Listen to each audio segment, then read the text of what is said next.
Subscribe now and press the bell icon. Never miss an update. चलिए आज हम लोग principle of inheritance and variation के lecture 13 पे बात करेंगे या फिर मॉडर्न जेनेटिक्स के दूसरे लेक्चर पे बात करेंगे। पीछे के क्लास में हम लोगों ने chromosomal theory of inheritance, parallelism between gene and chromosome के बारे में देखा। आज हम लोग नया टॉपिक शुरू करेंगे ह्यूमन जेनेटिक डिसऑर्डर। इससे पहले का सारा लेक्चर्स यानी कि 12 लेक्चर्स इस चैप्टर का आपको चैनल्स के प्लेलिस्ट में मिलेंगे। वहां से आप इससे पहले के सारे टॉपिक्स को देख सकते हैं, जहां पर intergenic interaction, intragenic interaction, complete dominance, incomplete dominance, Mendelism या फिर अदर्स जो भी थियरी है वो सारा वहां पर अपलोड कर दिया गया है। आज का क्लास हम लोग यहां शुरू करेंगे ह्यूमन जेनेटिक डिसऑर्डर। तो अगर हम लोग ह्यूमन के जेनेटिक डिसऑर्डर का बात करें तो ये मेन 2 टाइप्स का हो सकता है। पहला क्रोमोसोमल डिसऑर्डर और दूसरा जीन रिलेटेड डिसऑर्डर।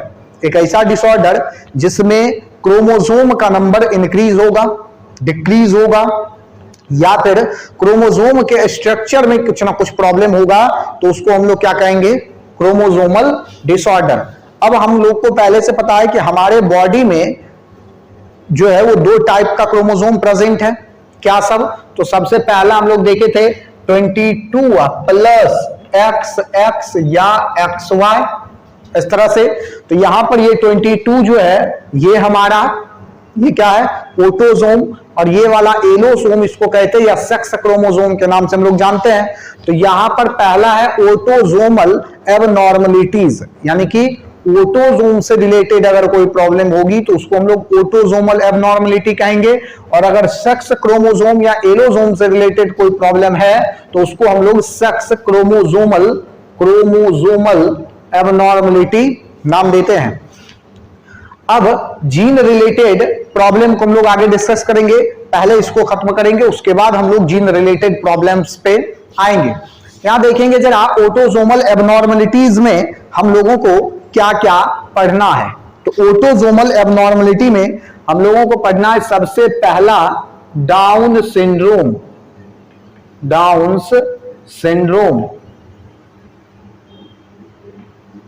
नंबर 2 में पढ़ना आपको पर्टाउ सिंड्रोम। और 2 नंबर में पढ़ना है एडवार्ड सिंड्रोम। तीसरे नंबर में आपको पढ़ना है पर्टाउ सिंड्रोम।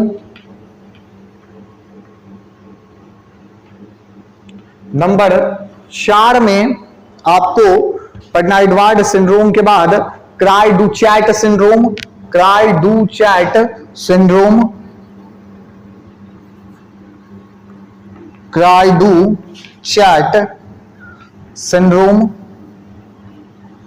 इसके बाद नंबर 5 में आपको पढ़ना है माइलोजीनस ल्यूकेमिया।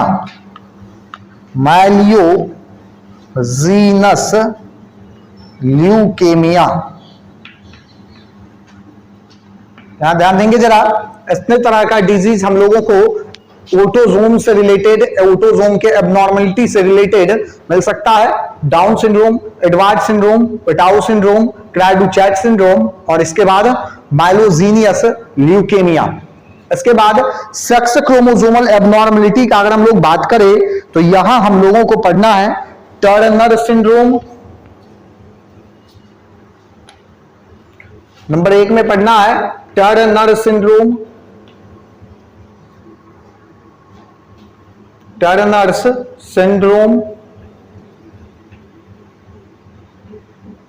नंबर 2 में हम लोगों को पढ़ना है क्लाइनफेल्टर सिंड्रोम।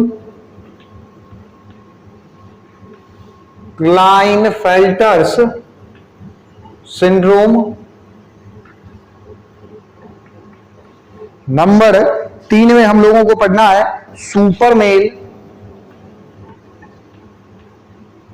सुपरमेल्स। और इसके बाद नंबर 4 में हम लोगों को पढ़ना है सुपर फीमेल। इस तरह से ये 4 यहां पे पढ़ना है और यहां पर टोटल हम लोगों को 5 जो डिजीज है इसके बारे में देखना है। क्या सब? ऑटोसोमल एबनॉर्मेलिटी में Down syndrome, Edward syndrome, Patau syndrome, cri du chat syndrome और माइलोजीनियस ल्यूकेमिया। यहां पर सेक्स क्रोमोसोमल रिलेटेड एबनॉर्मेलिटी में Turner syndrome, Klinefelter syndrome, super male and super female. ठीक है, इस तरह से इतने सारे डिजीज को हम लोग देखेंगे बारी बारी से सबको। उसके बाद हम लोग जीन रिलेटेड प्रॉब्लम पे आएंगे। चलिए, सबसे पहला हम लोग शुरू करेंगे क्रोमोसोमल एबनॉर्मेलिटी के ऑटोसोमल एबनॉर्मेलिटी में डाउन सिंड्रोम। डाउन सिंड्रोम को हम लोग मंगोलिज्म या फिर इसके साथ मंगोलियन आइडियोसी के भी नाम से जानेंगे। मंगोलिज्म लिखा गया है, मंगोलियन आइडियोसी के भी नाम से जाना जाता है। सबसे पहला जो है डाउन सिंड्रोम जो डिस्कवर किया गया था वो साइंटिस्ट थे लैंगडोन डाउन। लैंगडोन डाउन के द्वारा 1866 में इस डिजीज के बारे में जो है लोगों को बताया गया कि इस तरह का कुछ डिजीज जो है वो क्या है, हो सकता है। ध्यान देंगे जरा, ये होता कैसे है? तो ये जो है एन्यूपुलाइडी है, एन्यूपुलाइडी। या ध्यान देंगे बताया जाएगा सब कुछ।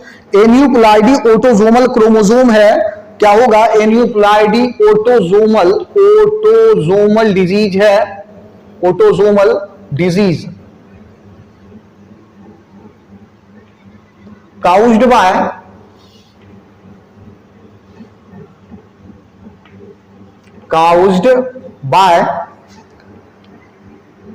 presence of an extra chromosome, presence of an extra chromosome, extra chromosome,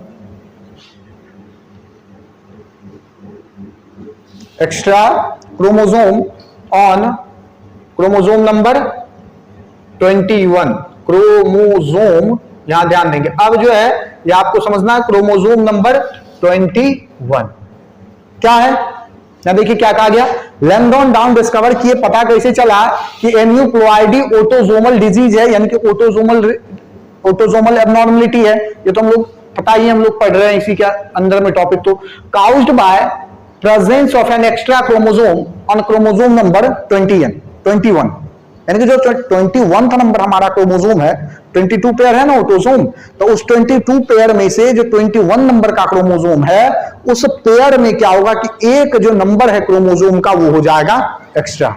यानी कि वहां पे total number of chromosome pair में कितना हो गया? पेयर था 2, यानी कि अब हो गया 3।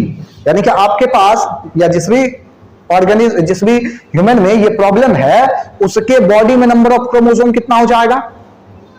उसके बॉडी में नंबर ऑफ क्रोमोसोम हो जाएगा 47, नहीं हो जाएगा 47 क्रोमोसोम जो है वहां आपको क्या होगा देखने के लिए मिलेगा। चलिए अब देखिए जरा कि ये जो 21 क्रोमोसोम है, 21 पेयर, वहां पर आने का कारण क्या हो सकता है?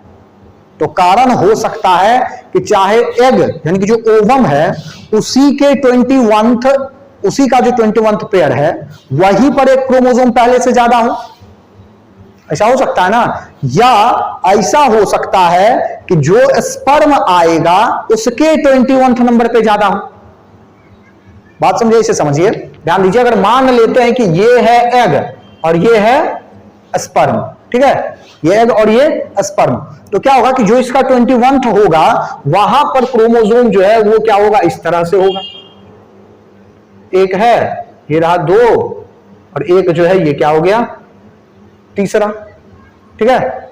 या यही वाला कंडीशन यहां होगा तो क्या हो जाएगा? नंबर जो है 21 नंबर पे क्या होगा? अधिक हो जाता है। बात समझे?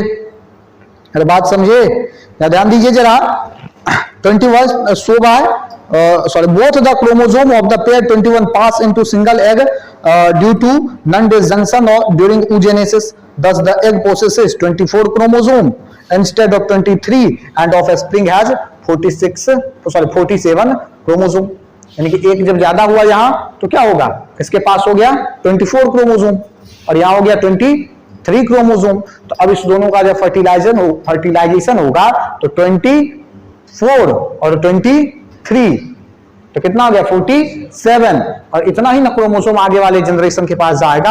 हाँ, एक बात और ध्यान रखना है कि ये सारा पास ऑन हो रहा है नेक्स्ट जनरेशन में, यानी कि इस पर्सन को कोई प्रॉब्लम नहीं दिख रहा है। पहले जब ये काम हुआ तो जिस पर्सन में, यानी कि जिस मेल, अगर इस मेल में हुआ या इस फीमेल में हुआ, तो इस तरह का कोई भी कंडीशन क्या है, नहीं दिख रहा है।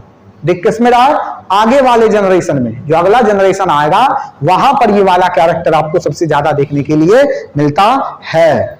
बात समझ गए? तो यानी कि हम लोग इसको जो है ये भी नाम देते हैं 21th ट्राइसोमी। क्या नाम देते हैं? 21th trisomy. या ध्यान देंगे जरा, इसको हम लोग ये भी कह सकते हैं both chromosome of pair 21 pass into single due to non disjunction during oogenesis। Thus the egg possesses 24 chromosome of instead of 23 and of offspring have 47 chromosome। हम लोग लिख देते हैं both the chromosome of a pair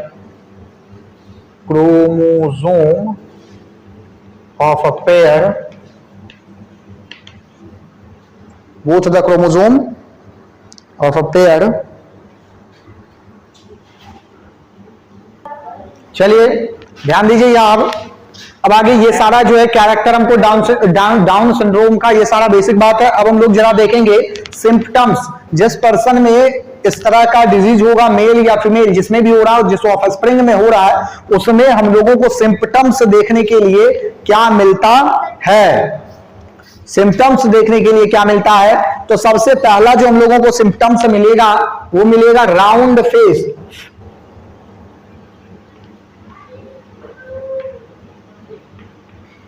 सबसे पहला जो हम लोगों को मिलेगा ये मिलेगा राउंड फेस। जो चेहरा होगा वो क्या होगा? गोल होगा। ठीक है, गोल कहने का मतलब एकदम एक्यूरेट डायमीटर माप के हम लोग नहीं देखेंगे कि गोल है, लेकिन मैक्सिमम चांस क्या होगा कि वो क्या होगा, देखने में लगेगा गोल है। ब्रॉड फोरहेड दूसरे नंबर में है, ब्रॉड फोरहेड, ब्रॉड फॉरहेड। अब देखिए सिम्पटम्स का मतलब है कि लगता, मतलब माना जाता है कि ऐसा कैरेक्टर होगा। अब 100% कोई भी कैरेक्टर जो वो मैच करे ये जरूरी नहीं है। अब ब्रॉड फोरहेड मतलब क्या कि पीछे का जो ये वाला पोर्शन है वो बड़ा होगा। ठीक है, ऐसा जनरली दबा हुआ होगा, चिपका हुआ होगा। ठीक है, पीछे का जो ये पार्ट है ये क्या होगा, चिपका हुआ होगा, तो ऑटोमेटिक आगे का जो हिस्सा है वो क्या होगा, लगेगा उठा हुआ है। ठीक है, तो ऐसा क्या है कि कुछ बच्चों में, मतलब उसके जो बच्चा जब वो नियोनेट है उसी समय में भी कुछ ऐसा चेंज होगा कि जो इस तरह के फोरहेड का फॉर्मेशन कर सकता है। समझ गए, वो फिजिकली चेंज है। अब जरूरी नहीं है कि किसी का फोरहेड अगर ब्रॉड है तो हम लोग समझ जाएंगे कि क्या है, डाउन सिंड्रोम है। उसके लिए अलग अलग सारा कैरेक्टर जब मिलेगा बारी बारी से, तब जाकर के हम लोग कहेंगे कि ये इस तरह का डिजीज है। परमानेंटली ओपन माउथ, नंबर तीसरा जो है ये क्या होगा, ओपन माउथ। ओपन माउथ, मुंह जो होगा वो क्या होगा, खुला हुआ होगा। परमानेंटली जो है वो क्या होगा, ओपन होगा। इसके अलावा जो है क्या होगा, प्रोट्रूडिंग टंग, प्रोट्रूडिंग टंग, प्रोटोर्निंग टंग, जीभ निकला हुआ। ठीक है, जीभ क्या होगा, हमेशा निकला हुआ होगा। इस तरह से ये भी कैरेक्टर आपको देखने के लिए मिल सकता है। इसके अलावा fats hand and small finger. हम लोग अगला कैरेक्टर देखेंगे, इसका नंबर 5 में क्या होगा, स्मॉल फिंगर। फिंगर जो है ये क्या होगा, स्मॉल होगा। स्मॉल फिंगर भी आपको देखने के लिए मिलेगा। ब्रॉड पाम, पाम जो है वो क्या हो जाएगा, ब्रॉड। इसमें कुछ भी ऐसा चीज नहीं है जो आपको बताने का जरूरत है, ये सारा आप समझ रहे हैं। ये सारा किस तरह का कैरेक्टर होगा इसलिए आपको कुछ बताया नहीं जा रहा, आप केवल देखते चलेंगे, लिखते चलेंगे। फेस राउंड होगा, ब्रॉड फोरहेड होगा, परमानेंटली ओपन माउथ होगा, प्रोटर्निंग टंग होगा, स्मॉल फिंगर होगा, ब्रॉड पाम होगा। बात समझ गए? चलिए इसके बाद IQ जो है वो होगा बिलो IQ इंटेलिजेंस क्वोशिएंट ये लगभग जो है क्या होगा लेस देन 40। ठीक है, कितना लेस देन 40 से क्या होगा कम IQ जो है ये देखने के लिए मिलेगा। Gonads and genital are under developed, gonads under developed होगा, गोनैड्स अंडर डेवलप्ड होगा, under developed, gonads under developed आपको देखने के लिए मिलता है। ध्यान दीजिए, या ध्यान देंगे जरा, गोनैड्स अंडर डेवलप्ड कहने का मतलब क्या है? इधर गोनैड्स अंडर डेवलप्ड कहने का मतलब है कि जो गोनैड है, जो सेक्स ऑर्गन है, चाहे मेल है या फीमेल है, जो भी फीटस का फॉर्मेशन हुआ है, गोनैड्स अंडर डेवलप होगा मतलब कि कम जो है वो फंक्शनल होगा। अब यहां पर अब ये नहीं सोचना है कि गोनैड्स अंडर डेवलप है मतलब स्टेराइल है, स्टेराइल वाला कंडीशन नहीं है अभी, बात समझ गए ना? या क्या अंडर डेवलप्ड है, हो सकता है कि थोड़ा कम स्पर्म या थोड़ा कम कभी कभी कम ओवम का फॉर्मेशन जो है वो हो रहा है, आप समझ गए ना? तो अंडर डेवलप्ड कहने का मतलब यही है। अब एक बात और आप समझेंगे कि इस तरह का जो कंडीशन है वो होता क्यों है। ये जो कंडीशन है ये आपको याद रखना है, समझना है थोड़ा सा, ये रट्टा लगाने का चीज नहीं है कि इस तरह का कंडीशन होगा क्यों। तो इस कंडीशन के होने का कारण जो है वो है age of the female, age of the female. जैसे जैसे जो मदर है उसका एज बढ़ेगा उसमें ये ट्राइसोमी 21 ट्राइसोमी वाला जो कंडीशन है, 21 ट्राइसोमी वाला, यानी कि 21वें नंबर क्रोमोसोम पर 3 क्रोमोसोम का हो जाना, 21वें नंबर पेयर पे ये चांस बढ़ते जाता है। ये चांस क्या होगा? बढ़ते जाएगा। अगर मान लेते हैं एक आंकड़ा के अनुसार अगर आप देखें 25 ईयर ओल्ड अगर है, यानी कि 25 ईयर ओल्ड अगर है फीमेल, 25 साल की जो है अगर फीमेल प्रेग्नेंट होती है तो 2000 में से एक केस ऐसा देखा जाएगा डाउन सिंड्रोम वाला। अब ध्यान दीजिए, लेकिन जैसे ही 30 ईयर के आसपास आई तो 900 में ही एक केस देखने के लिए मिलेगा डाउन सिंड्रोम का। अगर 40 ईयर की है तो उस समय 100 में ही एक केस देखने के लिए मिलेगा, और अगर 45 ईयर की है तो 40 चिल्ड्रन में से एक चिल्ड्रन डाउन सिंड्रोम से जो है पीड़ित होगा।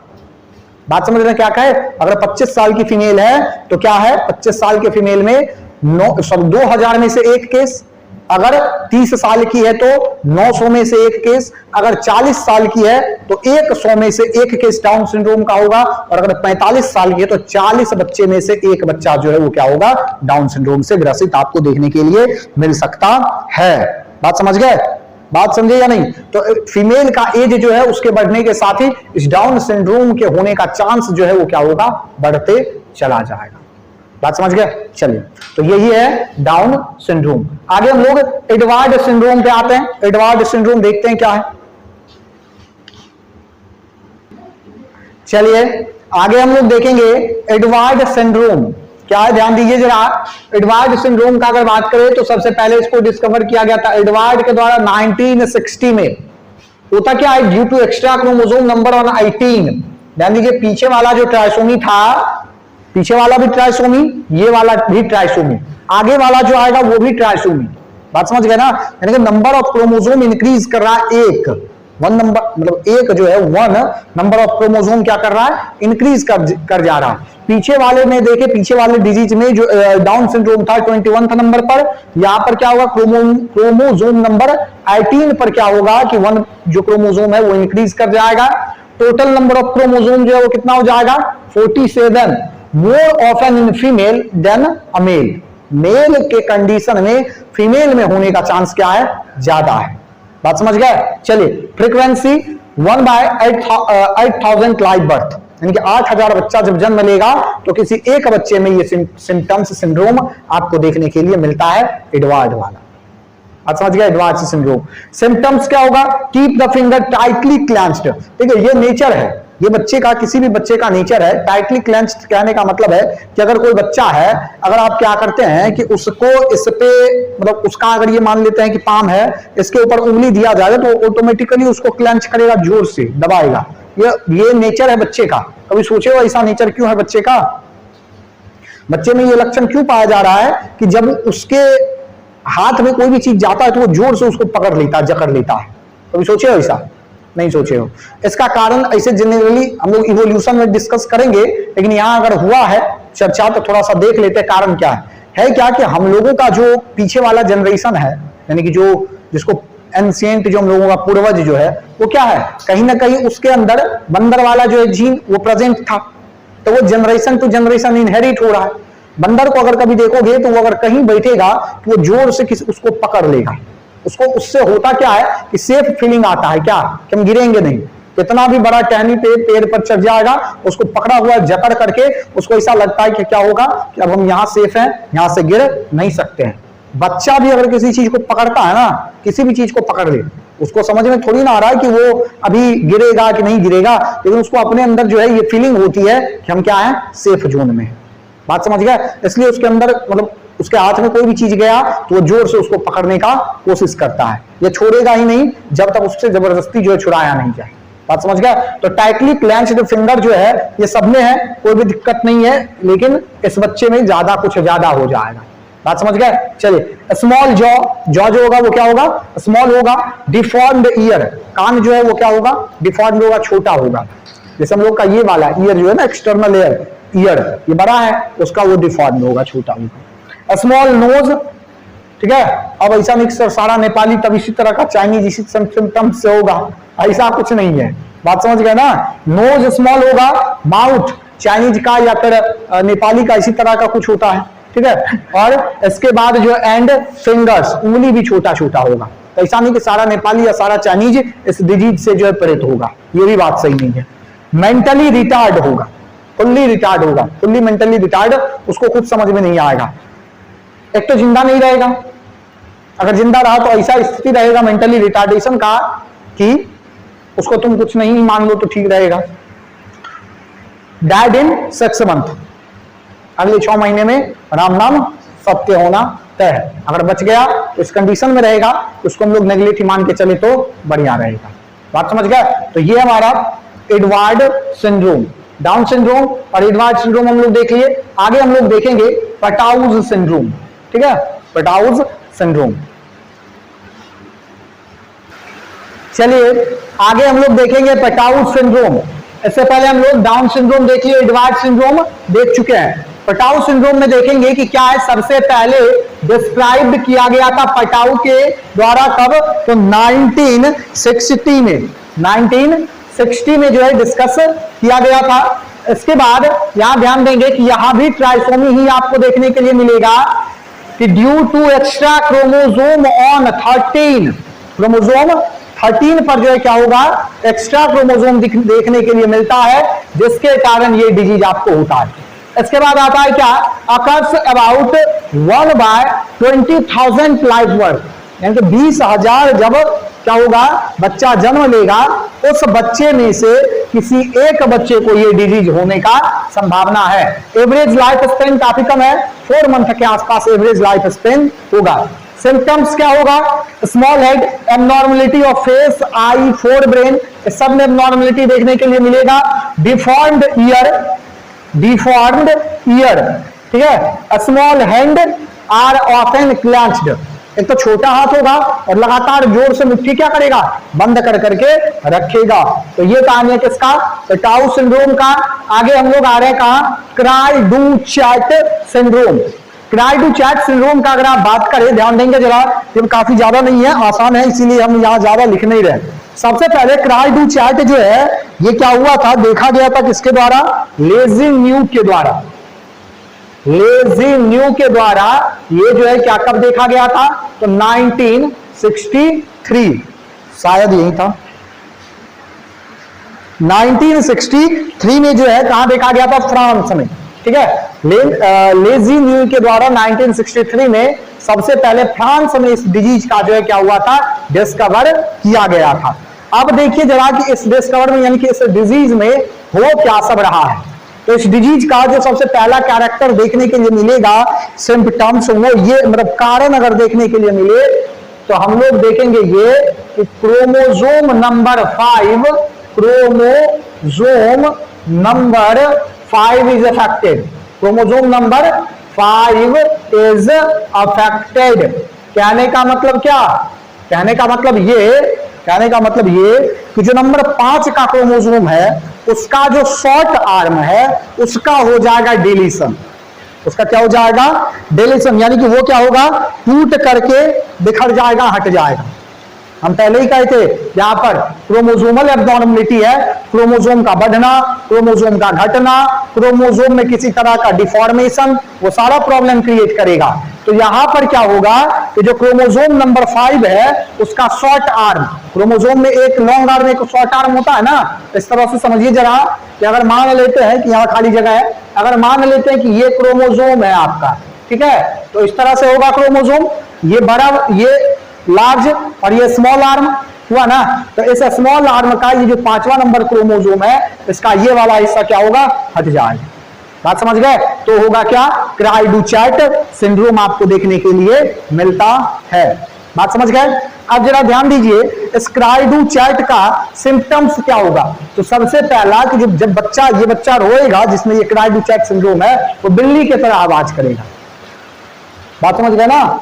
इसको ये जो है क्या होगा? बिल्ली की तरह क्या करता है? आवाज करता है। Affected person has a small head, widely spread I. Symptoms जो है, अगर सिम्पटम्स का बात करें तो क्या होगा? सिम्पटम्स आपको देखने के लिए मिलता है स्मॉल हेड, दूसरा कलर ले लेते हैं, ये आपको देखने के लिए मिलेगा स्मॉल हेड, इसके बाद मिलेगा वाइडली स्प्रेड आई। वाइडली स्प्रेड आई कहने का मतलब क्या है? बोलो। वाइडली स्प्रेड आई कहने का मतलब है कि आंख एकदम बड़ा बड़ा जो है वो खुलेगा। स्प्रेड मतलब लगेगा फैला हुआ है आंख। जैसे देखो क्या है, सामान्यतः आंख जो है वो चेहरा के हिसाब से हम लोगों का, कि अगर इतना बड़ा चेहरा है तो उसके अनुसार आंख है, लेकिन उस बच्चे में क्या होगा कि चेहरा क्या है? स्मॉल है, आंख जो है वो इतना बड़ा पोर्शन में है, मतलब भद्दा लगेगा देखने में। बात समझ गया? तो इस तरह का सिम्पटम्स जो आपको देखने के लिए मिलेगा। इसके अलावा ध्यान दीजिए मून लाइक फेस। अब यहां ध्यान दीजिए ये भी होगा मून लाइक फेस। तो अगर आपको अब कोई कह रहा है ना कि चांद सा चेहरा है, तो समझ जाइए कि क्या है? क्राइडुचैट सिंड्रोम है। बात समझ गए?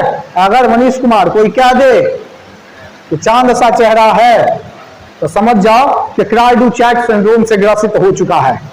बात समझ गए ना? तो मून लाइट फेस होगा, चंद्रमा की तरह, आधा चंद्रमा, ये वाला, ठीक है। इस तरह का जो है कहानी आपको देखने के लिए मिलता है। तो चांद सा रोशन चेहरा वाला कहानी में आपको समझ जाना है कि चाहे वो मेल है या फीमेल, वो क्राइडुचैट सिंड्रोम से क्या है? ग्रसित है। बात समझ गए ना? हाँ, चलिए आगे बढ़िए जरा। मून लाइट फेस के अलावा आपको देखने के लिए मिलेगा cry like Keaton. Cry, Keaton समझते हैं ना? कीटन समझते हैं क्या होता है?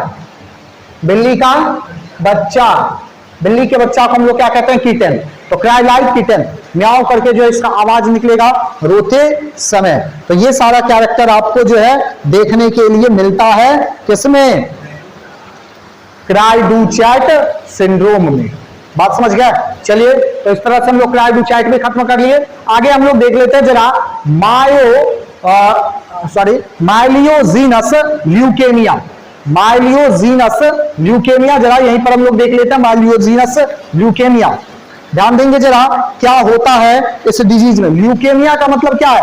कैंसर से। ल्यूकेमिया का मतलब कैंसर। इधर देखो पहले, किस चीज का कैंसर? ब्लड का, WBC का, क्योंकि आरबीसी में तो कैंसर होगा नहीं। ये तो पहले से बता रहे हैं, तुमको कई बार बताया है, क्योंकि आरबीसी में न्यूक्लियस ही नहीं है तो सेल का डिवीजन ही नहीं होगा, और सेल का जब डिवीजन होगा, कैंसर क्या है? सेल का डिवीजन, अनडिफरेंशिएटेड डिवीजन जो है वो ट्यूमर बनाएगा, ट्यूमर आगे कैंसर का फॉर्मेशन करेगा। तो वहां तो क्या होगा कि वहां तो है ही नहीं। क्या नहीं है? वहां पर क्या है कि आरबीसी में न्यूक्लियस नहीं है, तो न्यूक्लियस नहीं है तो सेल का डिवीजन नहीं होगा, सेल का डिवीजन नहीं होगा तो वहां कैंसर होने का चांस नहीं है। तो ल्यूकेमिया जो है हमेशा किसमें होगा? WBC में आपको देखने के लिए मिलेगा कैंसर। ध्यान दीजिए ये होगा कैसे? It is caused by deletion of some portion of long arm of chromosome 22। ध्यान देंगे, सुनिए पहले, लिखिएगा बाद में। ये जो ल्यूकेमिया है इसमें होगा क्या कि 22 नंबर का जो क्रोमोसोम है, 22 नंबर का क्रोमोसोम, ये क्या होगा, इसका लॉन्ग आर्म डिलीशन होगा, टूटेगा और 9वें नंबर क्रोमोसोम पे जाके जुड़ जाएगा। बात समझे, ध्यान दीजिए कहां चल रहा है, क्या कहानी चल रहा है। 22वें नंबर का क्रोमोसोम है, लॉन्ग आर्म जो है अभी बताया था ना यही कि बड़ा लॉन्ग आर्म और शॉर्ट आर्म, तो ये क्या होगा कि ये जो, ये देखो अभी भी बना हुआ है ये लगभग, ये जो लॉन्ग आर्म है अगर इस तरह से मान लीजिए, हाँ ठीक ही है, ये रहा लॉन्ग आर्म, ये रहा मान लेते हैं 22 नंबर क्रोमोसोम, और ये रहा आपका अगर मान लेते हैं क्या कौन सा, तो 9 नंबर क्रोमोसोम, ठीक है। तो क्या होगा, इसका ये वाला पोर्शन यहां से टूट जाएगा, यहां आकर के अटैच हो जाएगा। बात समझ गए। 22वें नंबर क्रोमोसोम का जो 22 वाला है, वहां से एक पोर्शन लॉन्ग आर्म वाला टूट करके 9 नंबर क्रोमोसोम पे आकर के अटैच हो जाएगा। तब जो डिजीज होता है हम लोगों को, उसी को हम लोग क्या कह देते हैं, माइलोजीनियस ल्यूकेमिया। बात समझ गए, क्या कहेंगे इसको, माइलोजीनियस ल्यूकेमिया।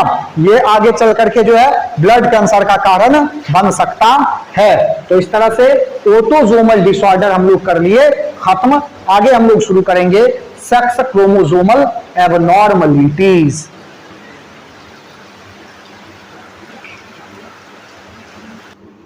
चलिए आगे हम लोग, पीछे हम लोगों ने जो ऑटोसोमल डिसऑर्डर था, ऑटोसोमल एबनॉर्मलिटी, उसको खत्म कर लिए। अब हम लोग शुरू करने जा रहे हैं सेक्स क्रोमोसोमल रिलेटेड एबनॉर्मलिटी। इसमें सबसे पहला टर्नर सिंड्रोम, नंबर 2 में क्लाइनफेल्टर सिंड्रोम, तीसरा नंबर सुपर फीमेल और चौथा number super male. Super female super male देखेंगे आगे, लेकिन उससे पहले इसको जरा आप देखिए कि टर्नर सिंड्रोम है क्या, या फिर क्लाइनफेल्टर सिंड्रोम क्या है। एक सिम्टम्स वहां या कैरेक्टर आपको क्या क्या देखने के लिए मिल सकता है। तो टर्नर सिंड्रोम का अगर हम लोग बात करें तो फॉर्म्ड बाय यूनियन ऑफ, ध्यान दे करके देखेंगे जरा, formed by union of an allosome free egg. Allosome free egg, ध्यान देंगे, एलोसोम फ्री मतलब क्या, जनरली क्या होता है 22 प्लस एक्स होता है ना, 22 प्लस वाई, या अगर फीमेल है तो एक्स ही फिर से होता है ना। तो क्या होगा कि ऑटोसोम है, ऑटोसोम है यानी कि 22 पेयर प्रेजेंट है, लेकिन ये जो एक्स यहां होना था वो क्या हुआ है, गायब। वो क्या हो चुका है, गायब। अब अगर इस तरह की फीमेल का फ्यूजन होता है नॉर्मल मेल के साथ, तो 22 प्लस वाई यानी कि टोटल नंबर ऑफ क्रोमोसोम जो बेबी में होगा वो क्या होगा, 45। अरे बोलो क्या होगा, 45, क्योंकि यहां देखो 22 22 44 और 1 45, ये वाला जो है ये तो नहीं ही ना है, गायब ही ना हो गया। अब ध्यान दीजिए, या और a normal egg and allosome free sperm. अब जो कंडीशन एग के साथ हुआ वही कंडीशन तो इसके साथ भी हो सकता है, यानी कि एग नॉर्मल है 22 प्लस एक्स है, लेकिन अगर ये मान लेते ये एग है और स्पर्म जो है 22 प्लस नोट कुछ नहीं है एलोसोम, तो ये स्पर्म हो गया। तो ये वाला कंडीशन हो या ये वाला कंडीशन हो, दोनों कहां जाएगा, टर्नर सिंड्रोम में। Individual has 2n 45 chromosome, diploid stage में क्या होगा, 25 नंबर ऑफ क्रोमोसोम क्या होगा, सॉरी 45 नंबर ऑफ क्रोमोसोम वहां प्रेजेंट होगा। सिम्टम्स क्या होगा, गायब क्या हुआ, सेक्स क्रोमोसोम, तो कैरेक्टर भी जो है वो बिहेवियरल सेक्स पे ही इफेक्ट डालेगा। क्या होगा, पर्सन हैज स्टेराइल फीमेल, क्या होगी, पर्सन जो है वो फीमेल होगी और कैसी, sterile. Rudimentary ovary, sorry rudimentary ovary, ovary में कनेक्टिव टिश्यू जब भर जाता है ना, फिल्ड विद टिश्यू कनेक्टिव, यहाँ टिश्यू कनेक्टिव वाला, तो जब भर जाता है उसी को हम लोग रूडिमेंट्री ओवरी के नाम से जानते हैं। और ओवरी में अगर टिश्यू भर चुका है तब तो वहां ओवम का फॉर्मेशन नहीं होगा, ओवम का फॉर्मेशन नहीं होगा तो फिर वहां फर्टिलाइजेशन का भी चांसेस नहीं बनता है। बात समझ गए। चलिए इसके बाद undeveloped breast, short snatcher, height जो है वो बिल्कुल छोटा, लेस देन 5 फीट, ऐसे जनरली 5 फीट के आसपास ही हाइट है फीमेल का, अब उससे भी छोटा है। आप समझ गए, तो जरूरी नहीं है कि यही है, आप समझ गए ना, सारा कैरेक्टर मिलना चाहिए। अब नॉर्मल इंटेलिजेंस, इंटेलिजेंस जो है वो बिल्कुल एबनॉर्मल क्या कहिए, लो होगा। बात समझ गए? जो फीमेल होगी उसका इंटेलिजेंस आईक्यू जो है वो बिल्कुल लो होगी। चलिए आगे देखिए, क्लाइनफेल्टर सिंड्रोम कब ढूंढा गया? 1942 में, साइड में लिखा है ब्रैकेट में। Due to trisomy of sex chromosome, trisomy of sex, कौन सा क्रोमोसोम? सेक्स के बगल में लिखा है एक्स, यानी कि एक्स क्रोमोसोम के ट्राइसोमी के कारण। किसके कारण? एक्स क्रोमोसोम के ट्राइसोमी के कारण। मतलब क्या?